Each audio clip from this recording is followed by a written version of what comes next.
right, I'm pleased to report that Guardians of the Galaxy 3 is excellent. It's the best MCU movie that I've seen in years. Honestly, one of my favorites of all time. Out of the Marvel Cinematic Universe, it is definitely up there. I'd have to sit and think where it lands, but it lands real close to the first Guardians movie for me, and well above the second. And frankly, the Guardians is probably my favorite of all of Marvel. There's a couple others individual movies out there that are up there with it, but I went to the first Guardians in 2014 totally blind. I'd never read the comics, knew nothing about the characters, only knew Chris Pratt from Parks and Rec. Really had no idea what I was getting into, and then I walked out of the theater totally in love with the characters. I thought the story was fantastic and funny and unexpected. The music, the use of music as part of the storytelling was so refreshing. The sense of humor was so different than a lot of the other Marvel movies. The second movie in 2017, it had some stuff going for it, like pretty much everything to do with Yondu was great, but it was just kind of not quite up to the first movie's charm, or just, it's one of those movies that it's like I could take it or leave it. And the third movie, thankfully, just elevates everything to a whole nother level. It's much more emotionally powerful than the first two. It's still very funny at times, hilarious, even right after something really emotional. You're sitting there on the verge of tears, and then you're laughing, and it kind of takes you on that roller coaster ride throughout the movie. I won't spoil anything beyond what we kind of already know from the trailers, which is that this is a movie that focuses a lot on Rocket Raccoon and his backstory and his friends' kind of quest to save him. And you deal with the person that kind of made him who he is, which is this guy called the High Evolutionary, and his goal is to kind of build the perfect society, and that turns out to be kind of a terrifying goal. It's something I want to talk about in a future video, because I think this idea of like building the perfect world, consequences be damned, is actually a pretty interesting one when we apply it to, when we look at our own world through that lens and see kind of how many different attempts there have been, and ongoing attempts now from people at building a perfect world, and how dangerous that is to the messy humanity that exists, and to really just the basics of human nature. But everyone's great in this. Chris Pratt is at the top of his game, and it's not that he steps back from the lead role, but since so much is focused on Rocket, it's really a team effort, and everyone gets a chance to shine in this. Mantis, Drax, there's points with Drax that made me very emotional, and I love to see where they took his character in this.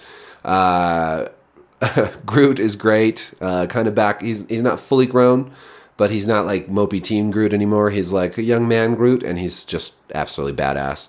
I think they handled Star-Lord and Gamora's relationship really, really well, and I'm so glad that they took that where they did. I won't spoil it, but I think they handled that in a really, really great way, and I'm glad that James Gunn didn't kind of go the Hollywood route with that. Nebula has a much more central role here, and that's wonderful. She is a great character and has really cool powers and stuff, and she's really funny in this. She's a kind of the straight man, right? She's not a funny character, but that's funny. Her alongside these very funny characters and playing the straight man role is very funny. You get there's a funny gag with this dog Cosmo and Yondu's younger brother, whose name I can never remember. Well, also happens to be James Gunn's brother, Sean Gunn.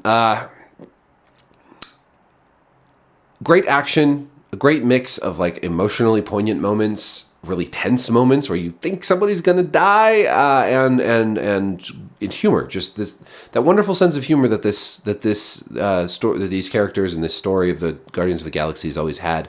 It feels like a little more earned than some MCU stuff, with where it's just like quippy. This is more than quippy. This is the kind of humor that plays off of the characters and their relationships with one another, and it lands a little harder. It makes you feel a little bit more. It's not just funny. It's also endearing. These characters are very endearing, if I haven't pointed that out yet. After I saw Guardians in 2014, I actually went as Star-Lord for Halloween that year. I even bought like an original Sony Walkman on eBay for quite a lot of money. Later sold it for even more money, so I don't feel too bad. You should see this on the big screen. It's a visual spectacle, of course it is, right? In 9 years since the first Guardians has come out, like the graphics and the special effects are even better, and they really, they go big here. Fortunately, they go big in a way that's not just your typical MCU movie. It's not just this endless, boring, huge battle. Yeah, there's a battle. There's a lot of fight scenes, but they're handled really well, and they make them interesting. I get so tired of like really long battles and fight scenes. This one, at least it handles all of those very creatively. My one complaint, I do have a complaint, and it's a complaint that if you've ever watched any of my movie reviews before or read any of my movie reviews, I've said it 1,000 times. I think the movie goes a little too long. I think it could have been shortened. It's not that big of a deal here. Like, I think it was good throughout. There's not like one section where I'm like, oh man, they should have cut that. Like the Batman. It was like the final act of the Batman should have been cut. That was just very obvious. That was not a good part of the movie. Here, it's like, well, I don't know. Maybe you could have shortened this part or that part a little bit. Just shaved off a few minutes, made it a little bit brisker. But small complaint, not a big deal. Doesn't really diminish my enjoyment of the movie. I was glued to the screen the whole time. Stuck around for the mid-credits and post-credit scenes, which were worth watching. I don't know. I laughed. I cried. I had a great time. It was exciting. I didn't know what was going to happen. It wasn't super predictable, and the villain was great. And there was Adam Warlock as well, who was introduced, who I didn't know anything about, and I really wasn't expecting the character to be the way he was.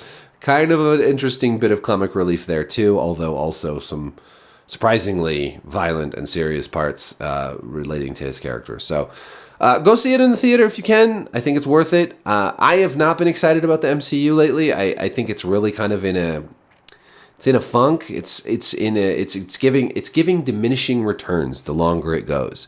It's an amazing feat of cinematic engineering that they've put together the Marvel Cinematic Universe.